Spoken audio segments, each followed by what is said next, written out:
Baik, ayah kita beralih kepada pertanyaan fikih. Seseorang berdiri kenduri ayah, lalu dia memberikan amplop. Pada amplop ditulis nama ataupun pada kado ditulis nama si pemberinya. Apakah itu masuk dalam hutang atau hadiah?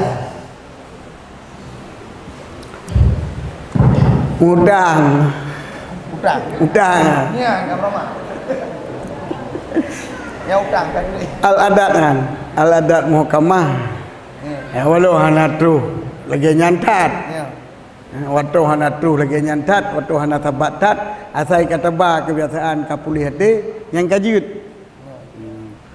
Jadi yang perlu pegah, ada yang padat, waktu nak kejadian bertanya ibaligop, waktu nak kejadian bagok tabah kita nyo, nyan adalah wajib untuk taikuti adat tersebut. Yang kemana ji al-adatu muhkamah. Baik, terima kasih. Yang kaidah yang budaya kalau ada kepala bagok. Yang maknanya tidak bagok. Jadi yang kaidah ini ayat apabila kado amplopnya wajib catat kita bayar kalau dia bagok. Dia kalau di bagok kan